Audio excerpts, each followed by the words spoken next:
ಎಲ್ಲೋ ಕೇಳಿದಂತ ಒಂದು ಸುಂದರವಾದ ಕತಿ. ಒಂದು ಕಾಡೊಳಗ ಒಂದು ಜಿಂಕಿ 2 ಸಿಂಹಗಳ ಜೊತೆಗೆ ಆರಾಮಾಗಿ ಯಾವುದೇ ಭಯ ಇಲ್ಲ ಅಡ್ಡಾಡ್ತಿರುತ್ತ. ಅದನ್ನ ನೋಡಿದಂತ ಒಬ್ಬ ಋಷಿ ಮುನಿ ಕೇಳ್ತಾರ, ನೀನ್ ಈ ಸಿಂಹಗಳ ಜೊತೆ ಅಡ್ಡಾಡ್ತೀಯಲ್ಲ, ನಿನಗೆ ಯಾವುದೇ ರೀತಿ ಭಯ ಇಲ್ವಾ ಅಂತೇಳಿ. ಆಗ ಜಿಂಕಿ ಹೇಳ್ತತಿ, ಈ ಸಿಂಹಗಳ ತಾಯಿ 2 ಮಕ್ಕಳನ್ನ ಹೆತ್ತು ಸತ್ತೋಗ್ಬಿಡ್ತು.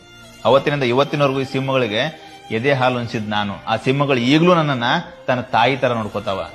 ನಾನು ಮಾಡಿರುವಂತ ಸಹಾಯಕ್ಕ ತಮ್ಮ ಋಣ ತೀರ್ಸತ್ತಾವ ಅಂತೇಳಿ. ಇದನ್ ಕೇಳಿದಂತ ಗಿಳಿ ಬಹಳ ಖುಷಿಯಿಂದ ನಾನು ಯಾರಿಗಾದ್ರೂ ಸಹಾಯ ಮಾಡ್ಬೇಕು ಅಂತ ಹಾರಿ ಹೋಗುತ್ತ. ಅಲ್ಲೆಲ್ಲೋ ನೋಡಿದ್ರೆ ಮುಳ್ಳಿನೊಳಗೆ ಸಿಕ್ಕಾಕೊಂಡು ಸಾಯ್ತಾ ಇರುವಂತ ಒಂದು ಹಾವನ್ನು ನೋಡುತ್ತ. ಆ ಮುಳ್ಳನ್ನೆಲ್ಲ ಬಿಡಿಸಿ ಅವನ ಕಾಪಾಡಿದ ತಕ್ಷಣ ಆ ಹಾವು ಆ ಗಿಳಿಗೆ ಕಚ್ಬಿಡುತ್ತೆ. ನೋವಿನೊಳಗ ಆ ಗಿಳಿ ಕೆಳಗ್ ಬೀಳುತ್ತ. ಅದನ್ನ ನೋಡಿದಂತ ಋಷಿ ಮುನಿ ವಾಪಸ್ ಬಂದ ಆ ಗಿಳಿನ ಕೇಳ್ತಾನ, ಯಾಕೆ ಏನಾಯ್ತು ಅಂತೇಳಿ. ಆ ಗಿಳಿ ಹೇಳುತ್ತ, ನಾ ಜಿಂಕೆ ಕತೆನ ಕೇಳ್ಕೊಂಡು ನಾನು ಸಹಾಯ ಮಾಡ್ಬೇಕಂತ ಈ ಹಾವಿಗೆ ಸಹಾಯ ಮಾಡಿದೆ. ಆದ್ರೆ ಏನ್ ಮಾಡ್ಲಿ, ಆ ಹಾವು ನನ್ನನ್ನೇ ಕಚ್ಚಿಬಿಡ್ತು ಅಂತೇಳಿ. ಆಗ ಋಷಿ ಮುನಿ ಒಂದು ಮಾತು ಹೇಳ್ತಾರ, ನೀನು ಸಹಾಯ ಮಾಡ್ಬೇಕು ಅನ್ನೋಂತ ಗುಣ ಇಟ್ಕೊಳ್ಳೋದು ತಪ್ಪಲ್ಲ, ಯಾರಿಗೆ ಸಹಾಯ ಮಾಡ್ಬೇಕು ಅನ್ನೋದು ಬಹಳ ಇಂಪಾರ್ಟೆಂಟ್ ಆಗುತ್ತೆ. ಜೀವನದೊಳಗೆ ನಮ್ಮಿಂದ ಸಹಾಯ ತಗೊಂಡವರು ಸಿಂಹಗಳ ತರ ನಮ್ ಹಿಂದೆ ನಿಲ್ಬೇಕೆ ಹೊರತು ನಮ್ಮಿಂದ ಸಹಾಯ ತಗೊಂಡವ್ರು ಹಾವಿನ ತರ ನಮ್ಮನ್ನೇ ಕಚ್ಚೋದಕ್ಕೆ ಬರಬಾರ್ದು.